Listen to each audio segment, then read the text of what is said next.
الأصدقاء salam alaikum, bonjour ou bonsoir les amis. J'espère que vous allez bien partout où vous vous trouvez. En tout cas, c'est ce que je vous souhaite. Et pour le meilleur de toutes les situations, de toutes les circonstances, bien entendu. Bienvenue sur votre chaîne Bled Magharibia, qui attend comme toujours vos encouragements, qui nous font beaucoup de bien et dont nous avons bien besoin. Un merci tout particulier pour vos gentils commentaires, pour vos précieux conseils, ainsi que pour vos compliments. Mais abonnez-vous, abonnez-vous pour rester tout simplement très informé et surtout rester branché tout le temps avec nous. الأصدقاء، نتمنى تكونوا بخير وعلى خير أينما كنتم. أهلا وسهلا بكم في قناتكم. Cette séquence vidéo vous propose la présente chronique qui se penche sur ce Sahara marocain, revenant sur ses origines à nos jours, avec un certain éclairage édifiant de l'IRES. L'IRES, c'est cet institut royal des études stratégiques. Et dans le cadre de la commémoration du 48e anniversaire de l'annonce d'une certaine marche verte par feu Hassan II, l'IRES, Institut royal des études stratégiques donc, vient de publier un nouvel ouvrage intitulé, entre guillemets, le livre blanc sur la question du Sahara marocain. Ce document explore en profondeur les tenants et autres aboutissants du différend qui oppose le Maroc à l'Algérie, avec un accent tout particulier sur la question de la marocanité du Sahara, présentant ainsi des arguments solides, à la fois historiques, politiques, sociologiques et juridiques. Ce livre offre un éclairage unique en son genre sur ce conflit très complexe à quelques jours de son examen par le Conseil de sécurité des Nations Unies. Et nous allons essayer de décortiquer ce qu'en dit ce livre. Cet ouvrage, intitulé donc Le livre blanc sur le Sahara marocain, que vient de publier l'Institut royal des études stratégiques, offre une perspective éclairante sans précédent sur le différent complexe autour du Sahara marocain. Un livre destiné en quelque sorte aux diplomates marocains et aux défenseurs de l'intégrité territoriale du Maroc, à l'intérieur du royaume marocain et à l'étranger. Le livre blanc se base selon le directeur général de l'IRES, Mohamed Tawfiq Moulin, sur les réalités historiques, politiques, sociologiques et juridiques qui sous-tendent ce dossier. La thèse de la marocanité du Sahara est, selon lui, présentée par un argumentaire fort et solide. Concernant ce Sahara, justement, en voici les 7 acquis diplomatiques du Maroc depuis octobre 2022. Ce sont des acquis. D'abord, commençons par les succès diplomatiques du Maroc s'agissant du dossier de son Sahara. Se succèdent de manière soutenue au cours des dernières années. Et c'est le moins que l'on puisse dire là-dessus. La période allant d'octobre à 2022 à octobre 2023 n'a pas dérogé à cette tendance en une année seulement. En effet, depuis l'adoption de la résolution 2654 le 27 octobre 2022, presque un an jour pour jour, de nombreux progrès ont été enregistrés, tous confortant la position marocaine et discréditant la thèse séparatiste. rédigé en 4 langues. Ce livre, arabe, français, anglais et espagnol. Ce document plonge dans les racines du conflit, réaffirme les fondements de la souveraineté marocaine sur ce territoire, décrit la situation actuelle des populations vivant dans la région et met en avant les progrès significatifs accomplis dans le domaine du développement sous la direction du roi Mohamed VI. Il convient aussi de souligner que cette publication de cet ouvrage coïncide avec celle du rapport du secrétaire général des Nations Unies sur le Sahara et avant l'adoption par le Conseil de sécurité d'une nouvelle résolution à la fin de ce mois sur cette question stratégique pour le Maroc dans un contexte mondial marqué par de grandes incertitudes où la stabilité régionale devient cruciale, explique toujours le directeur général de l'IRES, Mohamed Toufiq Moulim. Un ouvrage riche en informations qui se décline en 4 parties bien structurées.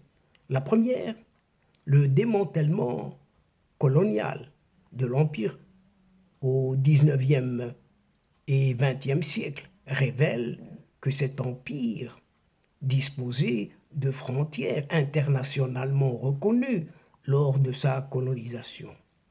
Elle rappelle aussi que les tribus du Sahara ont toujours été marocaines et que le Maroc a constamment respecté le droit international concernant la question du Sahara, s'inscrivant aussi dans le prolongement de la vision royale. La deuxième partie met en lumière la situation actuelle au Sahara marocain. Elle souligne la primauté accordée au développement décentralisé, la dynamique portée par l'État et les stratégies plaçant l'être humain au cœur des priorités, aux échelles nationales et régionales. La troisième partie se penche sur la situation dans les camps de Tindouf. Un camp, c'est une zone de non-droit située sur le territoire occupé par le régime algérien, car hérité par une certaine France, en plaçant sa garde bien évidemment, et qui est toujours au pouvoir en cette Algérie. La troisième partie du livre évoque aussi les divisions internes du Polisario. Un Polisario agit comme un facteur de déstabilisation dans l'espace sahélo-saharien. Enfin, le dernier et 4e chapitre démontre comment une certaine Algérie, partie prenante, et c'est le moins que l'on puisse dire dans ce conflit du Sahara, a instrumentalisé ce différend en s'entêtant à alimenter au détriment de l'intégration maghrébine et comment elle a systématiquement décliné la main tendue par le Maroc depuis l'indépendance. Ainsi, ce livre, le livre blanc, adopte une approche à la fois historique, géopolitique et prospective pour éclairer sous tous les angles ce conflit complexe qui oppose le Maroc à la fois au Polisario, mais soutenu, aidé mordicus par une certaine Algérie, ou du moins son régime. Le livre révèle ainsi que le Maroc est un État-nation, qui remonte à l'an 789 tout de même, avec la fondation d'un certain sultanat de Moulay Idriss Ier, possède une histoire millénaire marquée par une évolution politique, tout en préservant des éléments fondamentaux, notamment sa forme monarchique et son attachement aux principes du droit public musulman dans la conduite des affaires gouvernementales.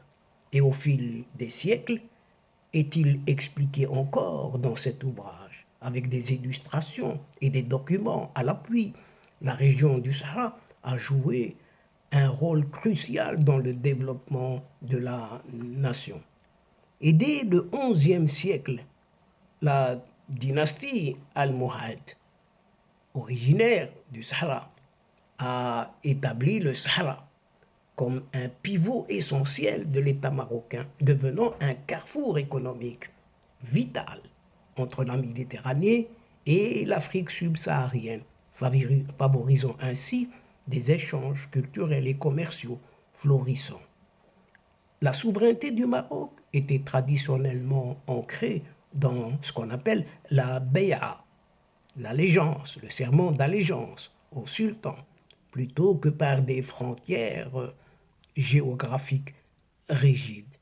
Cependant, à la fin du XIXe siècle, la colonisation européenne a entraîné la séparation du Maroc de certaines de ses régions, y compris le Sahara, qui était riche en ressources naturelles.